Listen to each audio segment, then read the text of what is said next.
Hello and welcome to MotoGP Mac, where racing fans congregate and fanboys fear to tread. And how are you doing, Mac? I'm doing very good. You just really love saying that, don't you? Yes, I do. I like that screw.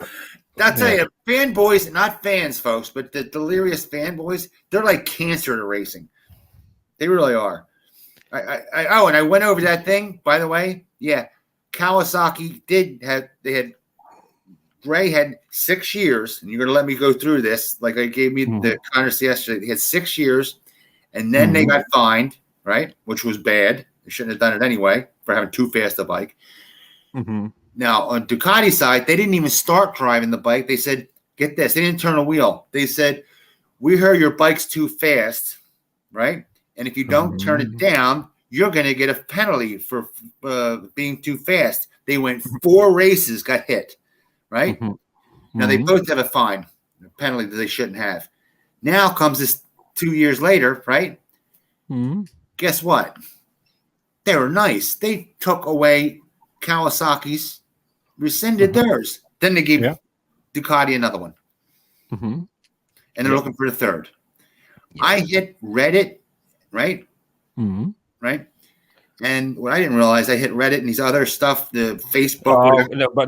Don't quote Reddit, right? Because that's like the whorehouse of. Oh, I know it's the whorehouse, right. Yeah, I do know. So it's Facebook, but for this, that's even worse. That is even worse. There's only a couple of places, Jake, that you trust. No. This isn't about information. I know it's they'll tell you the sky's purple, right? Yes, but the disdain over it was hundreds literally going.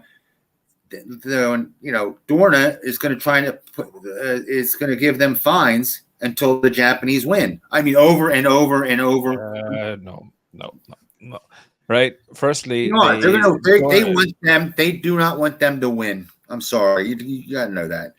Yeah. 1 second. So Dorna did fine a Japanese team, and they did impose penalties on a Japanese team. Right, which is Kawasaki. Right. Now, they have given. So my point there, Jake, is that with Kawasaki, they put in the mechanism of how they're going to try and restrict people. So now they're just hitting people over and over again. This very same as in they're only hitting the Euro brand though. They're not hitting the Japanese brand. Well, to be fair, they were hitting the Japanese brand when the Japanese brand was winning. Yeah, they let him go for 6 years before they hit him once, but they shouldn't have done that. Jake, Joe, that's fine, but realistically, while they let him go for 6 years, then they put in the thing. Now they have to use it. They can't not use it. It's part of a race. We did it together. Trust me on politics. I'm good at politics. When they did it together, right, to say, look, we're not being bad. We're being even-handed. That's why they gave both of them the same penalty when they first came out. They gave them the same penalty on the same day, the second day they come out. Politicians do not want to look bad. That is their number one goal. They'll sell their soul not to look bad. The mechanism was there, and now they're using the mechanism that they put in. They can't, or they could not. Like if the Honda, let's just say the Honda decided to turn itself around, right? And by the way, they gave both of them fines for being too fast. But then again, who's the fastest one actually? Honda. Yeah, but no. They never got anything. You're talking about who's the fastest one down the straight line, right? Yeah. That's the Honda. Yeah, fine. Fair enough. Fucking thing won't go around the corner. But it doesn't make a difference. When you give a fine, it says you're too fast, and then somebody else is faster than you. I would always go that they're not going as in you're too fast down the straight. They're going you're too fast by the stop clock. Guaranteed. It's the only one. Tell me that you can't see that they're not. They're for the Japanese against the European. They want the Japanese to win. They're old. Do I think Honda are in bed with Dorna? Yeah, in multiple levels. Yeah. Yeah, they always were. I have a story about that later when I was a kid. But Jake, and I've explained this too. This is the exact same in every level of motorsport. Manufacturers are in with the committee. FIA, Joe, in Formula One is Ferrari International Assistance, right? Oh, I know Ferrari you're saying have veto, and I would think it's the same. It's the same with Honda and and Yamaha and a lot of these ones, right? You look at Williams Racing for Formula One, right? They get a special allowance because they're a historic team. No. Oh yeah. I'm not saying it doesn't happen in car racing or in boat racing, probably, but in this case, this is what they do. They're up for their. But it's everywhere. But they have the mechanism in place. Do I agree with the mechanism? No, I don't. Do I like the way that they're doing it? But saying that, right? They gave Kawasaki back their revs, and Kawasaki are not fucking using them. Go research that. And I know. Ray said they're not using the revs. Well, they just turned it off. They just gave it back to them. What? Yeah, but they're not using the revs. Why are they not using the revs? If they're so fucking critical, why aren't they using it? So, look, I get you, but it's a little bit off point what we wanted to go through first today. But for me, when I look at it, right, they have a mechanism. Do I agree with it? No. Is it the mechanism they've chosen to go with? Yes. Realistically,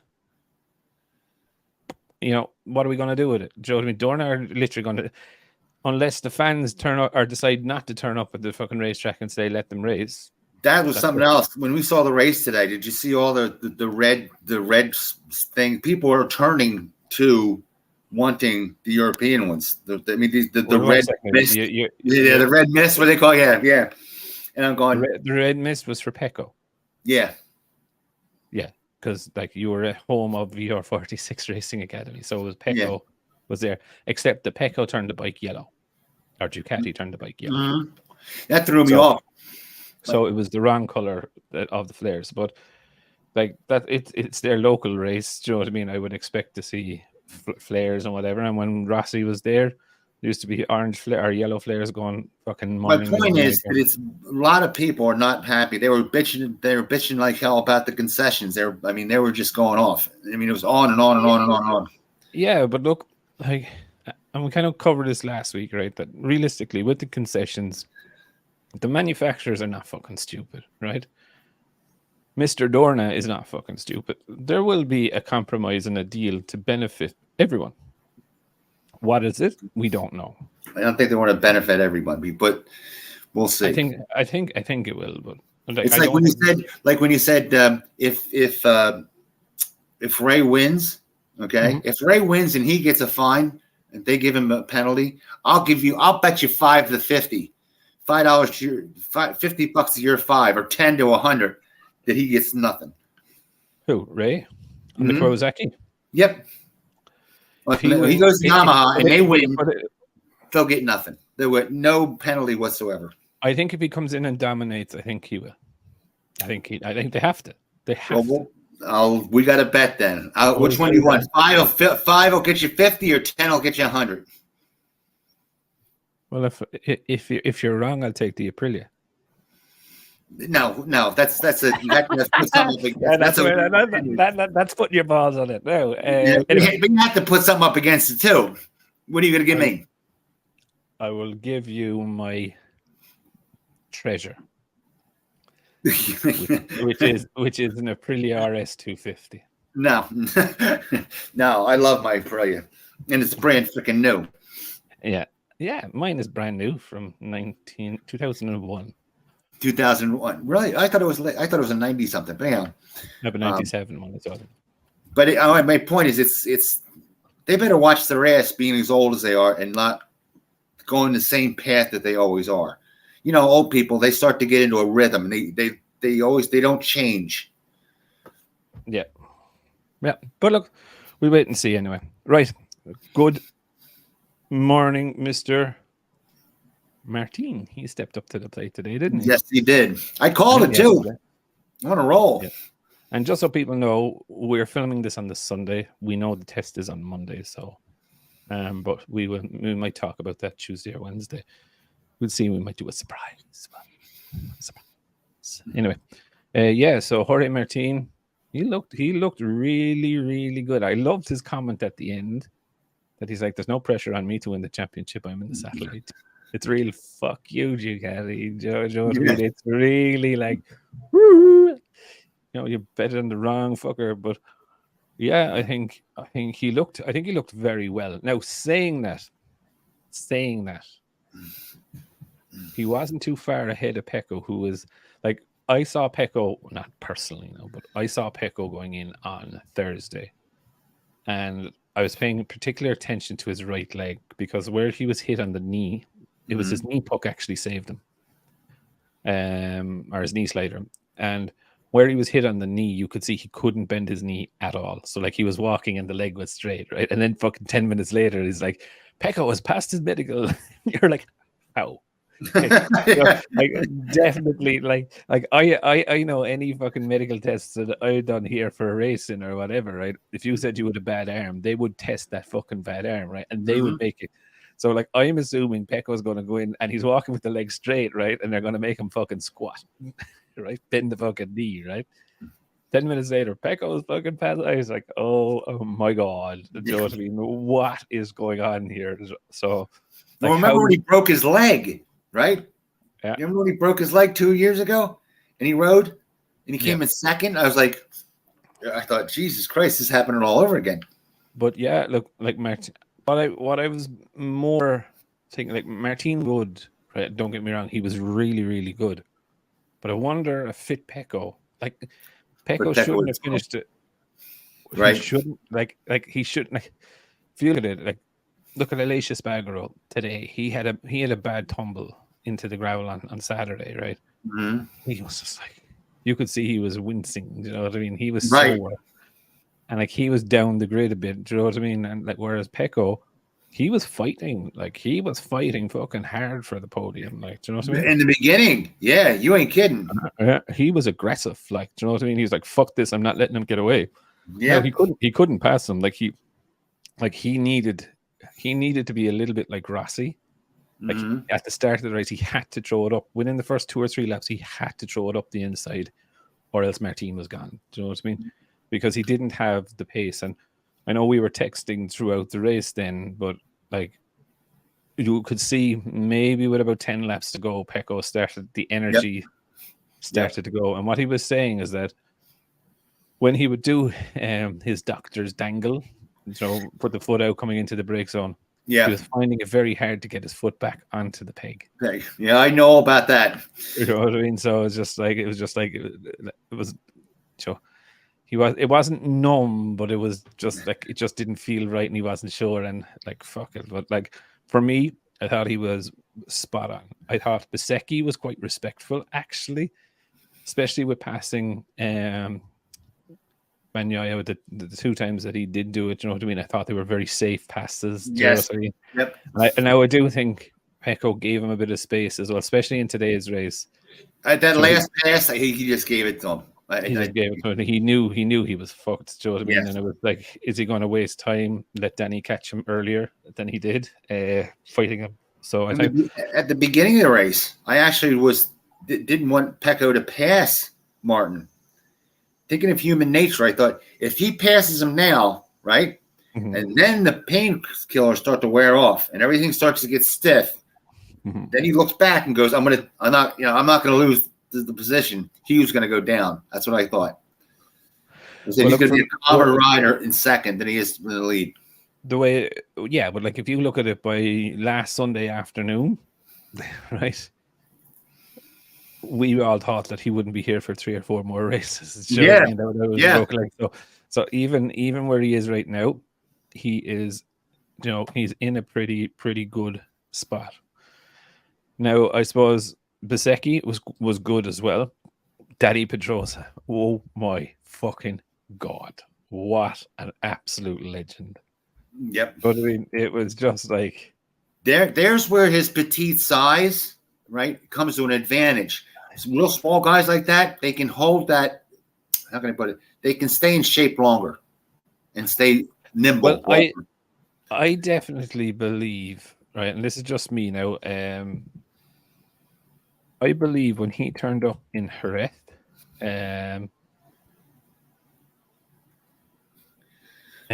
he wasn't race fit.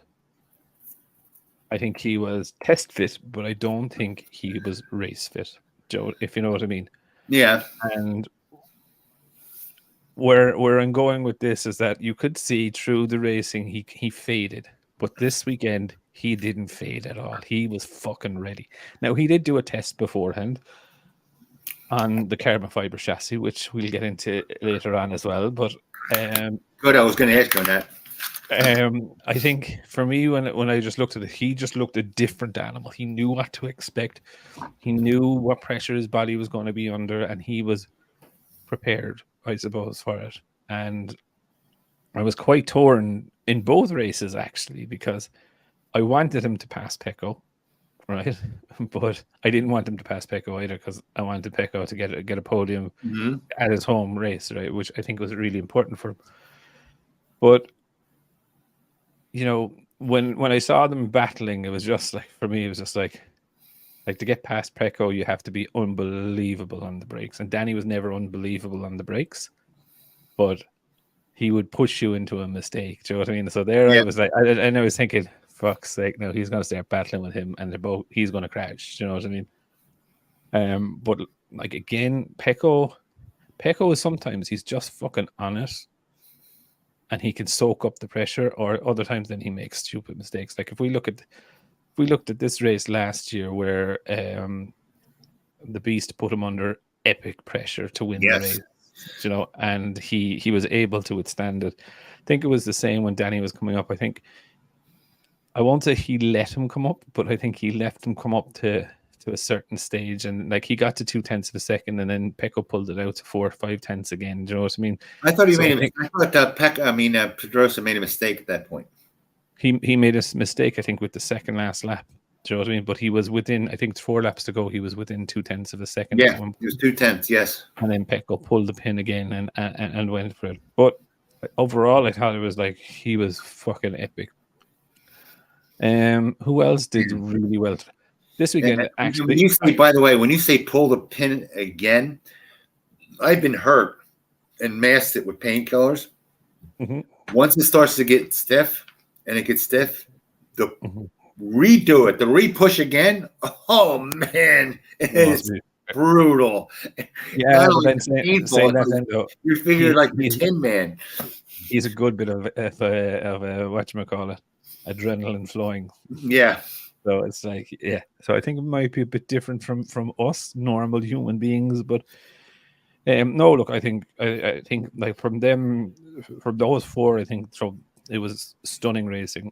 Someone who had a really good weekend, and I always give this person shit, is Raul Fernandez.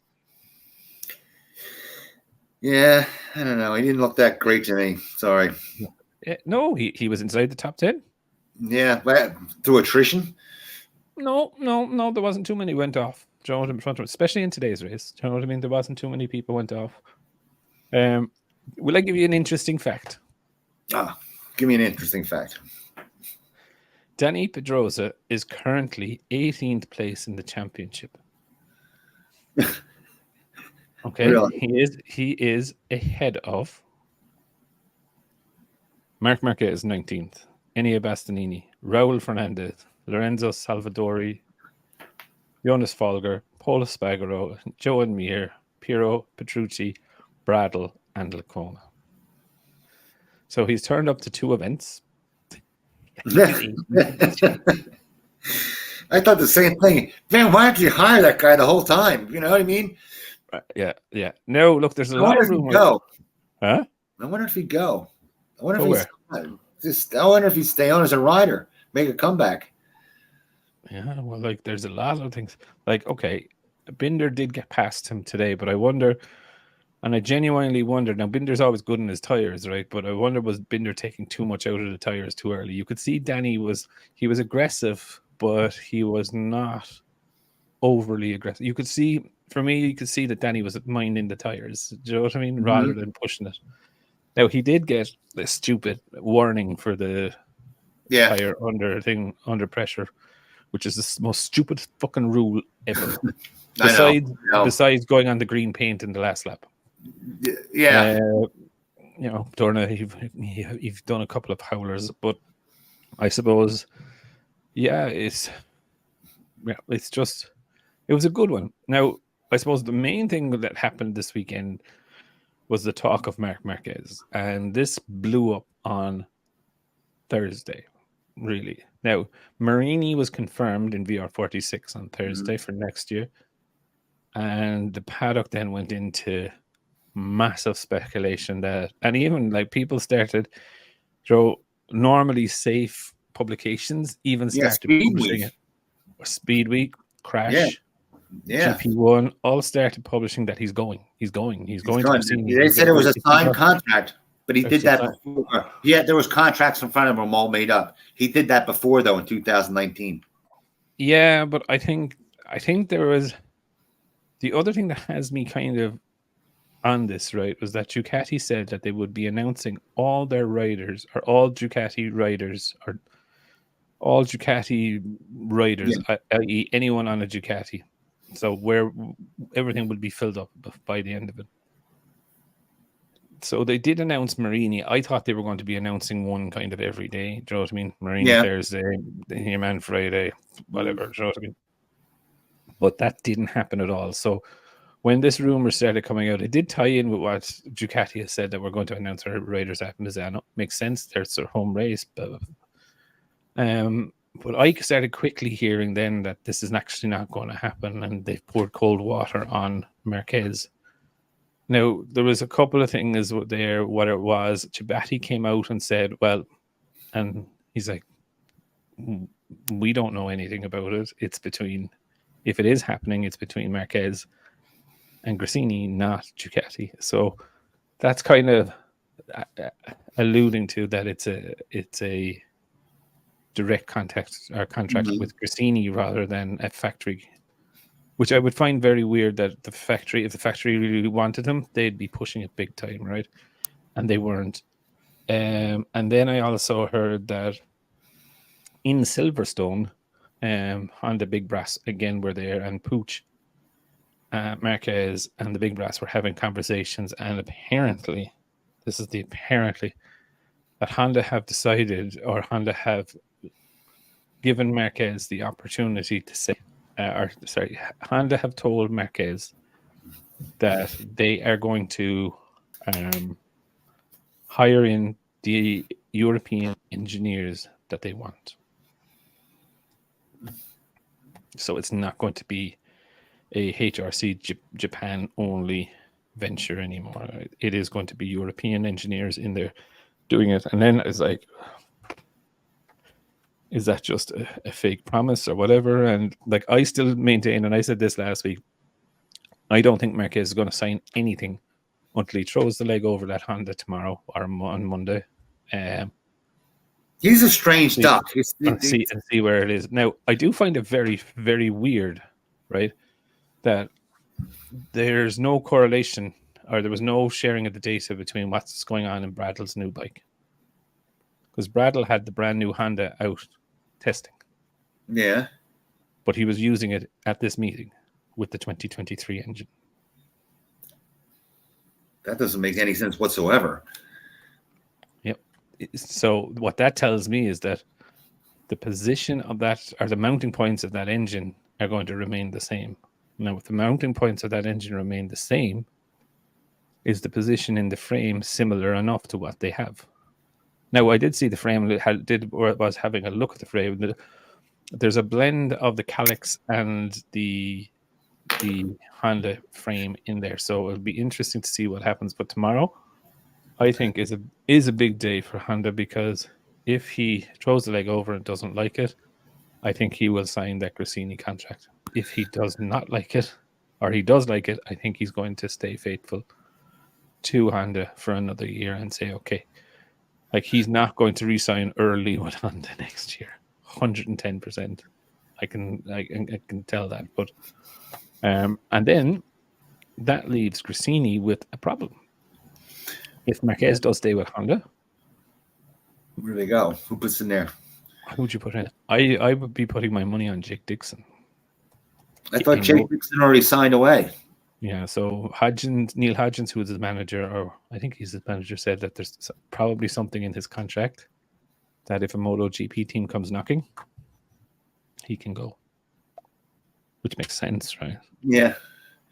By the way, when they said that with Marquez that he might stay again at the last minute, and he said he was doing it to entice Honda to make get better engineers in there. That struck me. I forgot all about that. You know what? Remember you said, why didn't Ducati come after him? In 2019, he had Ducati's contracts and HRC contracts. Ducati went, listen, I'm not going to deal with this nut having us sign all this thing, contracts, go all this shit, and this guy turns around and dicks us again. Screw me once, shame on you. Screw me twice, shame on me. That type of deal. Yeah. That might have been like, I'm not dealing with this fucking guy. If he's going to pull his shit. Yeah, and I genuinely believe that is probably the reason why Ducati aren't getting into it. But also, my understanding is with Gresini, the contract talks have been going on quite a while now. Do you know what I mean? It's not like he contacted them last Friday and said, "Hey, let's put a deal together." Do you know what I mean? It's been going on a while. And he's a real dick for if he's doing that to try to get somebody to work harder, which never works. You know what I'm saying? Well, look, what I think has happened is that in Silverstone, there was a thing of basically saying in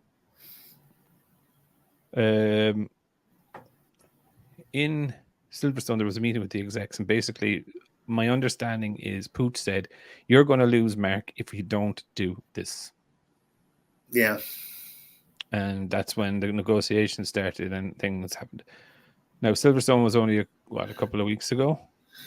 So, look, I think budget or things that have been put in place. People now need to be realistically, like Kawuchi is definitely a man you want to have involved. They have him, but they need to get more. How would I say, senior engineers? So like.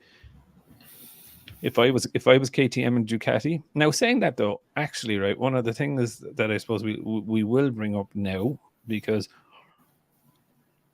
Honda are lost, but the game is starting to change big time.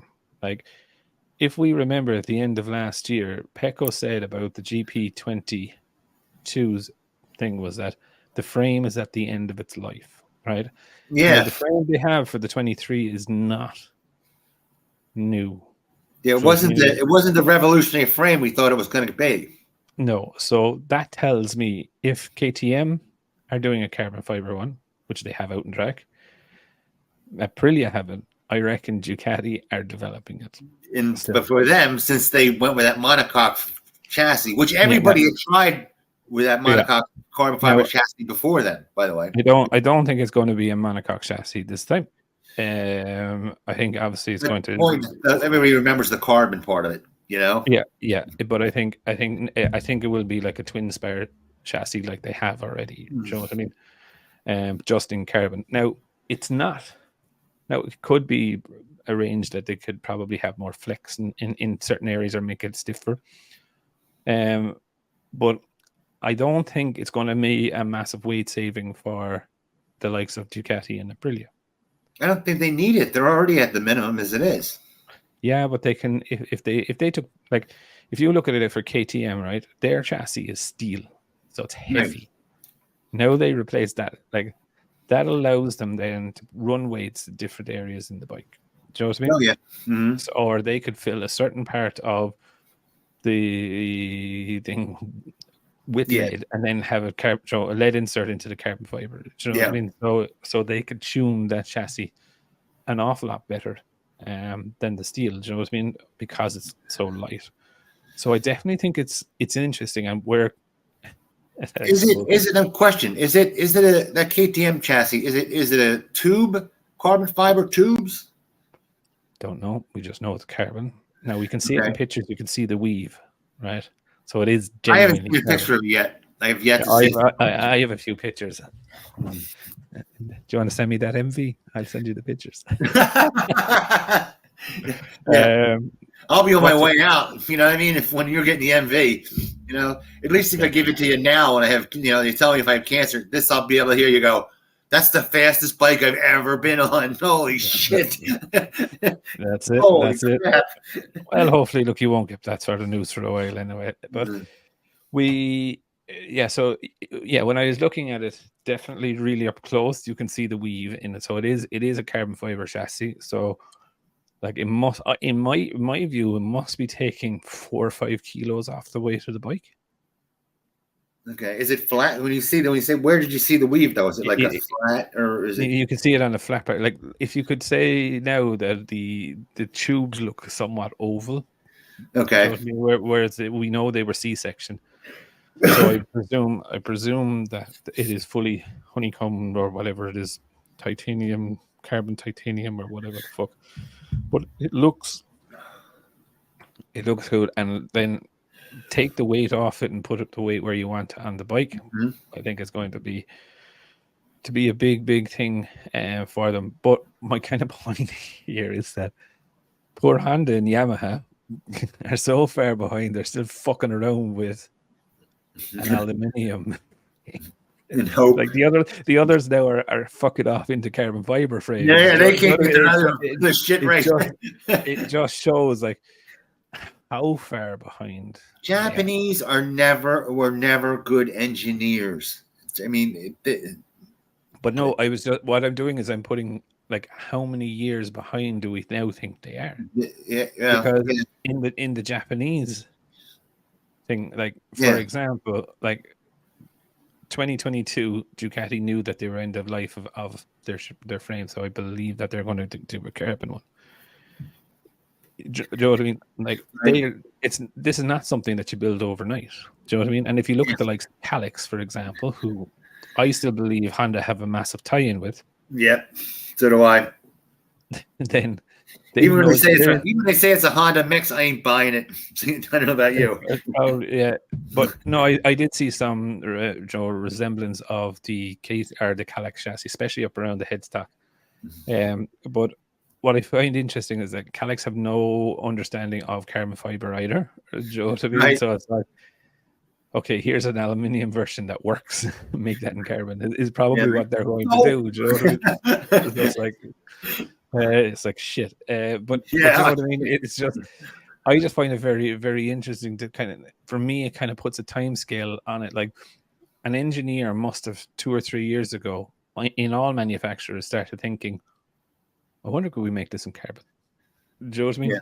What would we need to do? And they're like before Danny's bike hit the track, I would probably estimate that there's at least a year of development got into that, and then there's at least another year of pre-development of speccing, testing. Do you know what I mean? All this designing, because it looks exactly like their current one. Do you know? Well, little differences, but you know, it wouldn't be easy to spot. Crafar spotted it, and he shared some pictures. So it was. I just think it's interesting. It gives us, for me though, it gives us kind of a timeline. I think that Honda and Yamaha are probably about 2 to 4 years behind development wise.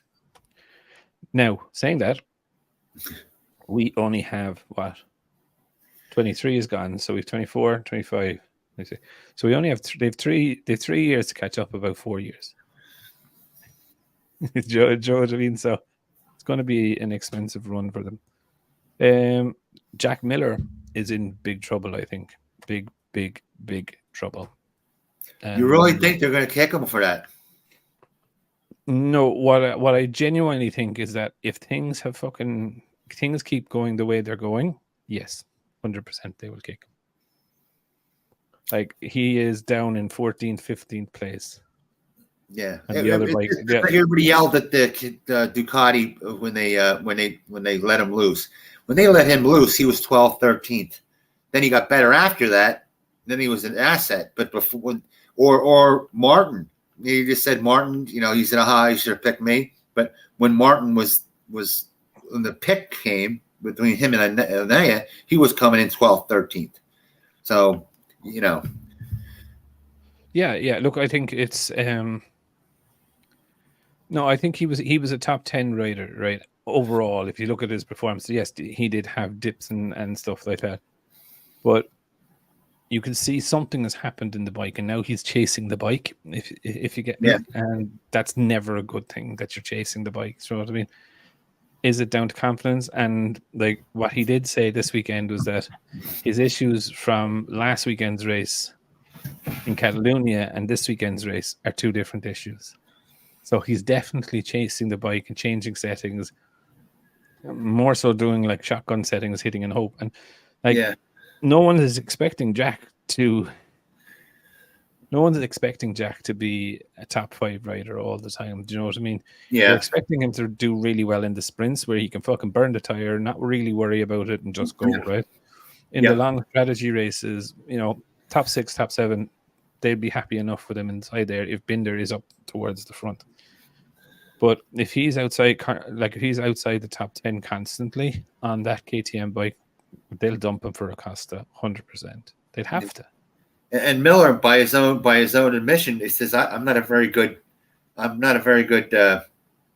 setup guy. So if he has a problem, didn't he find that last setup by accident? Remember they said he tried it. Yeah, he said, "Do this. Just try it for me, shits and giggles, And he went out and it worked. But he was like, no, it's so far off from what I do use now, and it worked. Bagnaia is another one that says, I don't know shit from Shinola when it comes to setup. So I'm starting to think Bagnaia is going to. This is his last hurrah. Who, for Bastianini? Yeah. No, I think Bastianini will be all right. I think Ducati will be quite loyal to him and write off this year. But I think a lot of money to write off. It is, but look, what can they do? For me, when I look at it, like Bastianini, like it will be interesting, I suppose, to see how he can come back from the recovery of this one. We know a similar sort of injury to Nakagami, and that took months to heal. So, like realistically, he's looking for 2024. But I think Ducati will get him back, get him race fit, and then see what happens in 2024. Like if Martin finishes in the top 3 this year, and is performing well, I think. How many races do we have left? I think it's 8. Is it or 7? I think 7 races. Yeah, 7 races. I'll tell you what, Martin. If Pecco doesn't heal up fast enough, the Martin could challenge for the title.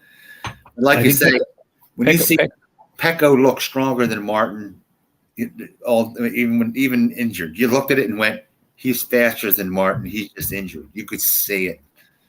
Yeah. Like I think with Pecco, yeah, I think raw speed, Martin would be a little bit faster. I don't know. Consistency, Pecco will be. Yeah, you can see it. Like look at his qualifying time. Like that was just pure balls to the wall, raw speed. Yeah. So, I mean, they're, Martin has that faster. The style should give him a faster raw speed. It should. That's Pecco is a little tinker on the bike as well. Do you know what I mean? Yeah. You can start to see the World Championship mentality kicking in now on Pecco. That's what I see anyway. Do you know what I mean? Yeah, he does make stupid decisions still, do you know what I mean? But for most part of it, he can soak in the pressure. He will. Don't say that. We'll be dooming him. Yeah. No, he has 2 weeks to. He has 2 weeks to recover now, I think, isn't it? Yeah. He has 2 weeks to recover. Now there is a notable, and they said on BT or TNT Sport today that there's a noticeable difference between him walking in on Friday and him walking in today. Do you know what I mean? That he looked like he could walk. He had less of a limb. So I think he is getting. That's surprising. Better. Do you know what I mean? Which is good. So I think he should be back to full speed for the next race. Do you know what I mean? So which is in India, isn't it? Yeah, I think that's an early one. So look, I think it'd be. I think it'd be good battle with them towards. Like, look. There's also Bezzecchi in there. Do you know what I mean? He could find a rich vein of form, and all of a sudden, But I just thought it was interesting that today that it was the 3 of them out there. Bezzecchi is also injured, if you remember, from the Fairmont crash. So how bad is that hand? It's a hand, right? Hand is the left. It's his left hand, but it hurts him going around right corners. Apparently, it hurts like a fucker. Like, do you know what I mean? Okay. So obviously, when he's leant right over, it's obviously the wrist area or something. Okay, yeah, because that would twist the wrist when you turn right.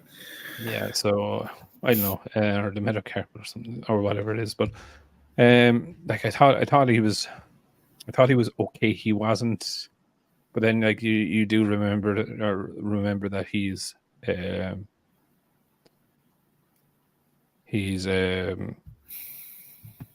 is injured, I suppose. So yeah, Miller is in trouble. Like if he doesn't snap out of it, KTM are not the nicest when things are going wrong for you. So there is a bit of history there that you could. And now, do they have the fifth bike? No. No, I didn't think so. Because Dorna said we want less bikes instead of more. Apparently Dorna had kind of said, yeah, look, we'll sort something out for a fifth bike, and then they started acting the bollocks over the concessions, and then Dorna was like, gone. Do you know what I mean? So there was an understanding. My understanding, even though Dorna are saying there was never an understanding, but so that definitely means there was. Right. But dear Dorna, put asses in seats and leave it there. That's all you should do. That's it, Joe. Look, I suppose there is that saying, and I know you'll hate it, but whether the bike comes down the road into turn one at 200 miles an hour or 227, the person that decided the track's not really going to notice. Oh no, I totally agree with that. What I'm saying, my point is, it's like having a baby. You can't stick it back in but they can bring the regulation. On 257, everybody wants they want to have their cake and eat it too. They want it to go 257. So I know that, but my point here is all I was saying is that. Is it 24 or 26 bikes coming down there? You don't fucking really know. No. If you're in turn one watching it, there's a fucking shitload of bikes trying to fight for a small bit of tarmac. Do you know what I mean? That's all you know. Do you know what I mean? But why can't they stick at 26? Christ, they could go 30 bikes. It's not going to clog up as long as they're all competitive. It's not like just so they're not lapping each other. It's fine. Yeah, but look at your man fucking decided for Honda. He didn't even qualify. He was outside of the 105% rule. No, I totally agree with that because I remember the days when you used to have guys lapping. I mean, but Honda put time you pay for. I'll tell you all about that one. Them days. Honda put a rider on a bike that couldn't qualify. Now this guy is fucking fast, right? He was one of the riders that won the Suzuki 8 Hours, right? And he couldn't get within 6 seconds. There you go. So Japan's gotten beat up even in production bikes. They get beat up all over the place. Ever since there's that collapse, they have gotten their asses handed to them. Now I do find it weird, right? That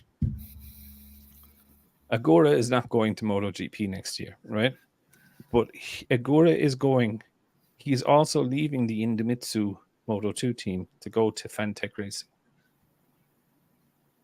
Okay. Right, and Vietti, who was in Fantech Racing, is going to IO KTM. Hold on a second. Who's the guy that's picking up going to World Superbike? Isn't that one of the? It's Alex Lowe's, yeah. No. Sam Lowe's, yeah. Alex Lowe's is in the Superbike already. The Ducati, the Ducati. Yeah, the Mark VDS Ducati. Yeah, Sam Lowe's. No, World Superbike. Yeah, Sam Lowe's is going to Mark VDS Ducati in World Superbikes next season. I thought it was another guy named Agura or something like that. They were talking about going into the World Superbike. No, Sam Lowe's is going into World Superbike with Mark VDS. So the two Lowe's brothers will be racing in the same paddock again. What else is going on about? So Acosta, there's enough. Look, it is fucking very much so silly season still. Like I'm quite concerned that the Ducati haven't announced their full rider lineup. Right. Normally they would do it, right? So it means to me that there's still negotiations going on. I think tomorrow's test or Monday's test. Well, tomorrow is Monday. Fuck's sake. I think Monday's test is critical for Marc Marquez, even though he says it's not critical, so that means it is critical. How his feeling gets on. That's what he says. Yeah. Yeah, you can't trust the fucker, like, you know. I think if he sees any light of day in that bike, I think Grassini is gone. I think Grassini is just a backup, which, if it is, and they've turned down good riders, I think they'll be pretty pissed off with him, to be fair. It's stupid for him not to move anyway. Look at it. It could open up the doors, and this is one other thing, and we did mention it a while ago, but I thought you might bite on it. But who would they sign? Who would Grassini sign? The only person that I can think Grassini would sign is Mir. Mir wants off that fucking Honda. Like Carlos Parnat Everybody said, wants off the Honda. The things that go, it's like the clap with two wheels. Yeah, like Carlos Parnat said about Marc Marquez. He said Marquez isn't interested, and Mir wants out.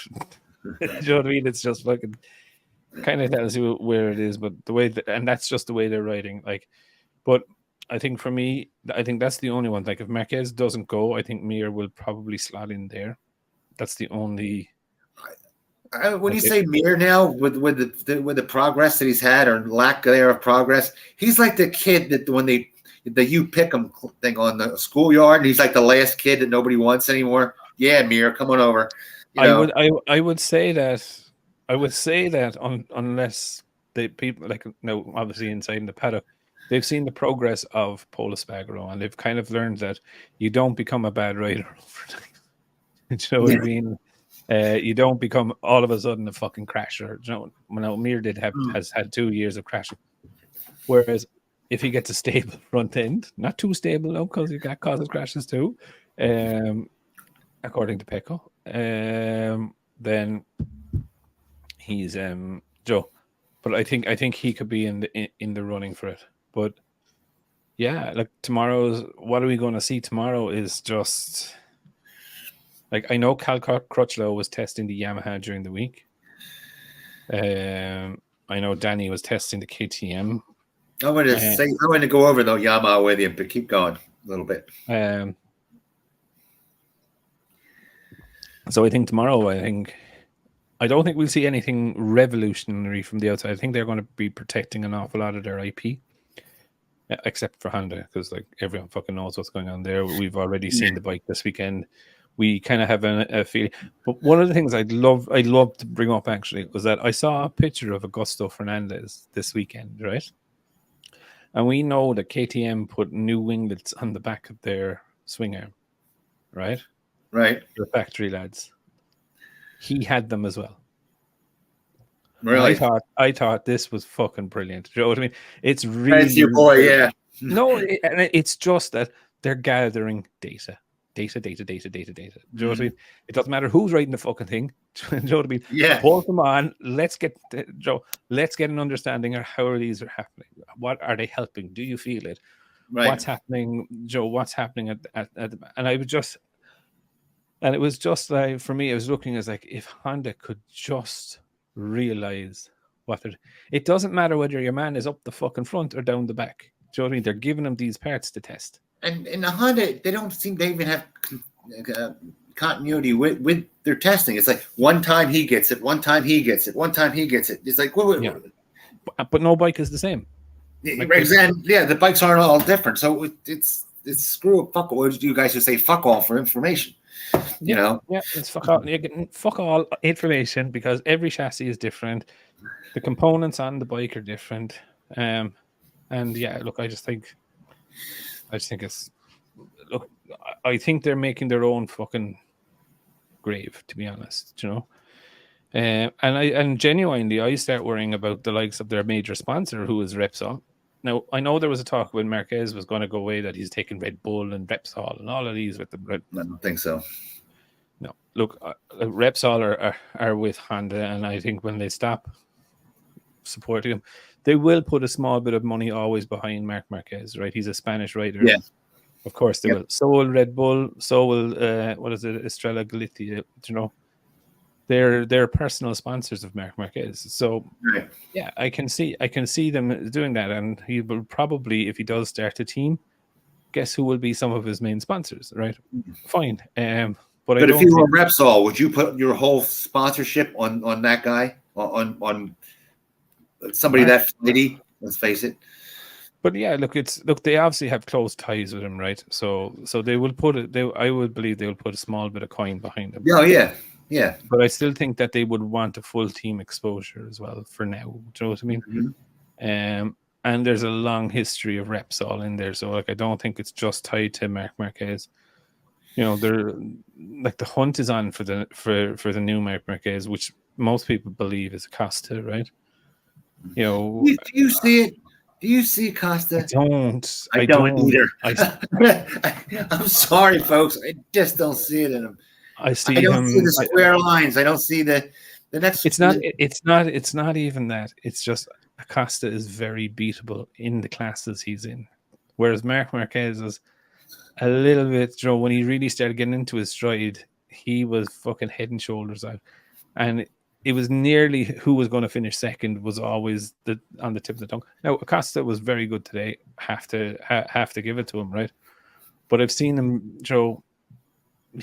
I don't think he's as complete yet as Marc Marquez. Saying that, he could be just one of those fellas like Fabio. Fabio was no fucking alien in the lower classes. Do you know what I mean? He was so, and when he got called to MotoGP, surprised an awful lot of people. But when he got onto the bike, he clicked. Yeah. Do you know what I mean? And all of a sudden, that's why the Ducati and KTM, they have the farming system. So why they do that is so they can't afford to bid with the Japanese companies once they're found. You know, once they become an alien. So they're trying to pick them up on the way up, pick them up on the cheap. Well, look, that's standard. Like you look at all top levels of motorsport, right? You would have academy drivers all the way up. Do you know what I mean? Look at like one of the best, even though I don't really like him, Lewis Hamilton. He was spotted at the age of 9 or 10. Do you know what I mean? He was funded by McLaren. All his racing activities were funded. Do you know what I mean? So because he was an McLaren Academy driver or whatever, and you see it with a load of them.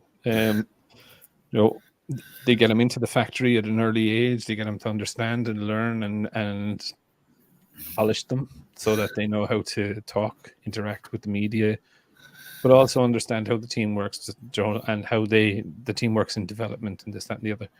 Where I'm not necessarily sure the likes of Honda and Yamaha have that because they were able to afford to buy the big rider. So you're really good. We'll just take you. Do you know we'll what just I mean? take you. Well, yeah, we'll give you that $25 million contract. Exactly, and I think if you look at the likes of, like, if you look at Jorge Martin, he came up through the KTM Academy. Ducati bought him, I think, for something silly. I think they bought him out of his contract for like $500,000 or something. I thought it was 200. It was something about the price of the forks or something. Yeah, I think it was either 250 or it was $500,000. 250. That's the number. Yes. And then they and then they put up everyone else's contract to like 10 million or something to get them out. You know what I mean? Yeah. So, but like when you look at it, it genuinely does work because, like, if you look at three out of the four, I suppose you could put 4 out of the top Ducati riders. So Bagnaia came through an academy, Martin came through an academy, Bezzecchi came through an academy. Do you know what I mean? Marini came through a thing. So when you look at it, like, there is extreme value in finding young talent that you can mold and shape, let's call it. Yep. So it's a big investment. That's why KTM is so hot to put them in MotoGP. They don't want to get another Martin situation. Well, look, like, he was very clear with KTM. He's like, you put me in MotoGP this year, or I'll go with another manufacturer. Yep. Right. So that tells me he was out of contract. He was free to leave. Do you know what I mean? Or B, he was going to leave. Do you know what I mean? Yeah. He would probably if I contract, I am now. Yeah. Yeah. So I think that was very vital. Now, I suppose the other thing, Yamaha,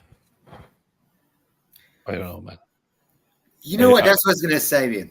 You remember in the beginning of the year, I'd have bet my bottom dollar, so probably you, the Yamaha we all know if they don't tell that an inline four can put out as much power as a V4, but the crank gets wobbly and it becomes unreliable, right? But we thought that they were going to run it at least a couple times, a couple races at high horsepower, right? They're going to pull go for the end run, like full, damn the torpedoes, full speed ahead. I can't remember that coming the whole year. What happened? Do you think that they throw the dice at least once? Are they that worried about PR that their engine blows and it's on tape? I mean, it just sort of like seemed odd to me. Yeah, I think they turned it down. I think they've turned the power way down. Like he's gone back. He's gone back to last year's Aero again in Misano. He started running that, which, okay, there's one major long straight there. Do you know what I mean? Yeah. The rest of 50s. Do you know what I mean? So he should have got things. So I do think it's interesting. Actually, as we're talking about Aero there, did you notice the Pramac? Bet you didn't. What? Pramac have gone to the teardrop downward ducts. That's what I couldn't figure out. I did see that. I was like, there's something different about it, but I just couldn't put my finger on it. And there's a load of pictures online and on the TV at the time where you can see how the duct at the front end of the front wheel is working to drive the air into that duct. It is fucking, but you could only see it with Martin because he was so far over. You could see out the two holes at the end of the teardrop as well. Like I was just like, yeah, every other fucking team now understands how the front end and the middle part of this is working. Jordan, you could just clearly see it, like. So it is actually, but like but what you could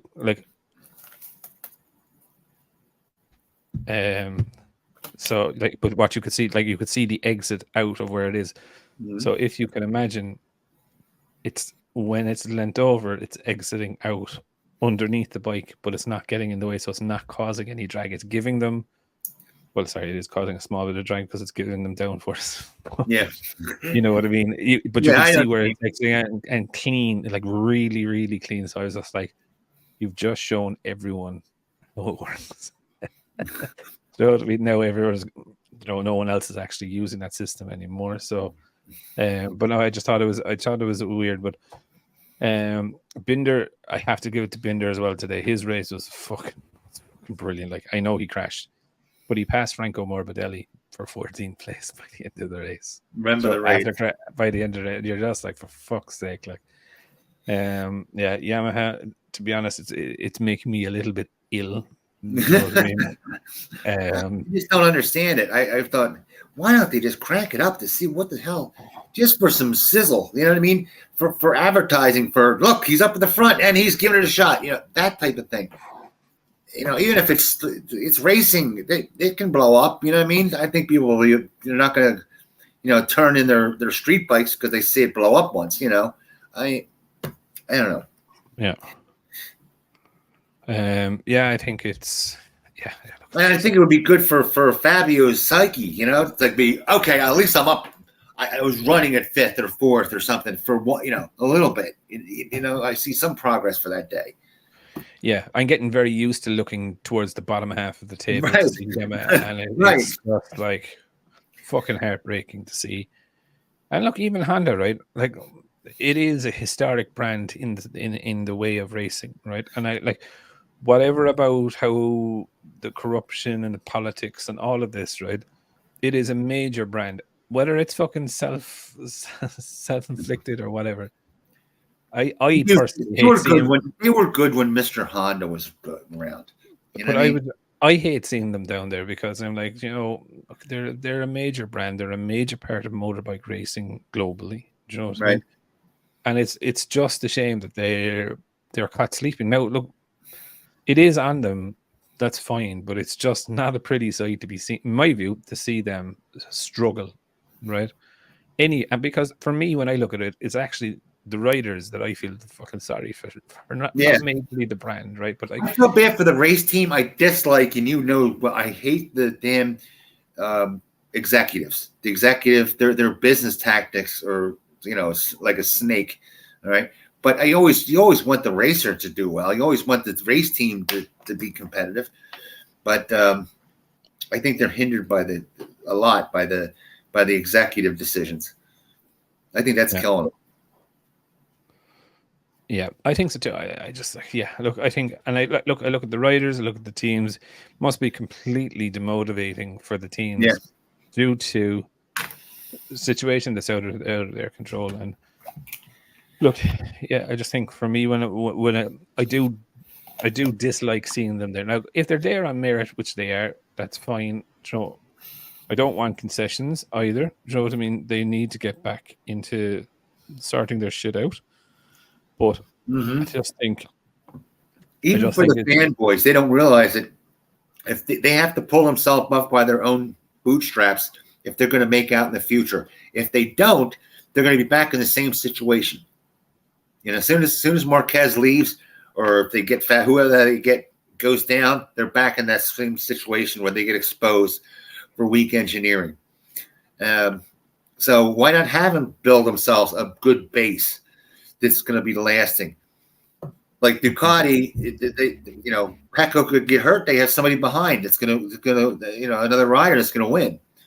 Honda, they lose one guy. That was it. They're done. They're done. Yeah, they're done. Yeah, exactly, 100%.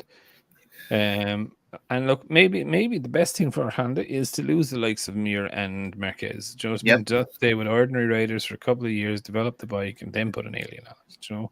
Yes. Which like we've seen, and this is just me. We have seen a true alien who hasn't raced much in years get on a bike. I'd still say there's about half a second in maybe about half a second. I was thinking that too. Yeah, I was thinking he has more in that tank.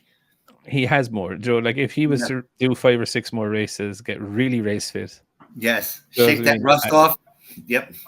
I think it is. Now, not that he is rusty, because he is doing test riding and whatever. But the rust of that running the last 10th, doing that 10th. Okay. Yeah. He still has that little rust. I still think. Yeah, I think he's at 8 tenths. Do you know what I mean? Like, look, he's old, right? And he is old. Like he's 37, right? 38. And he's thinking, all right, huh? 38. Is he 38? I thought he's 37. Yeah. But anyway, so like for me, when I look at it, I'm like,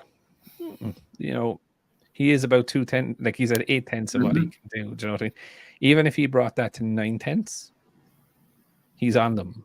He's fucking on them. Like, do you know what I mean? And 10 tenths, he's past them. Do you know, that's the way I was looking at it, and I was just like, God.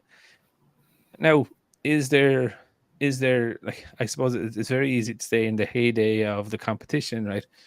Like the way I put it, and it was discussed the other day, but the way I put it, this is that the top 5 consistent riders in the early 2000s, just say, for instance, like, were they faster than the guys right now? I don't think so, right? It's kind of like the level of competition is still the same. Do you know what I mean? They're still the top 5 riders within it, Was there more aliens around? Yes and no, right? Because I think when you looked at the likes of, say, Rossi and Marquez and all of them, they brought people to another level. Do you know what I mean? So like Lorenzo trying to catch them, when Lorenzo came in, he had to step up a level. He was already fast, but he was a crasher. Do you know what I mean? Then he had to learn how to be very fast, but not crash. And I think it developed aliens into, like, they had the raw. He's going to be kicking himself though, in thinking back that he could have taken the Dovi's spot. If he'd had Dovi's spot, he'd have had the title. On the Ducati? Yeah. If he went to Ducati that time, yeah. But like, he retired too early. He retired a couple of years too early. Do you know what I mean? Yeah. Now, look, saying that, it's very easy for us to say that, but Dani had a lot of injuries too. Do you know what I mean? Yeah. So I think, but look, for me, it was just fucking epic to see, an old alien come in, and like, it was funny in the Friday session where Marquez was fucking towing him. And Marquez opened, he said Dani was the person to tow. Dani was definitely the person to tow. If that rest helps, just like boxers again, they're almost parallel. If you'll do much better with a guy that has stopped taking a break and hits 38 than a guy that's never took a break and is 38. Yeah. Them little there's little wear and tears in your body from never stopping, never giving your body a rest. Right? Yeah. It shortens your lifespan or physical span. He's taking that risk. I mean, taking that rest. You don't happen to watch UFC, do you? I have to give a shout out to a fella, Sean Strickland. Give a shout out to Sean Strickland.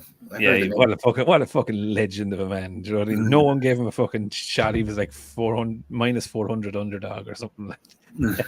He went out and he won the fucking he went out and won the belt. He fucking boxed the nose off her. Well, yeah, I was gonna say I was wondering why the boxers don't, because they can't box. These UFC guys can't box, and you're going, all you gotta do is roll, bang, bang. Oh, I must got arrested. But anyhow, I'll tell you about that.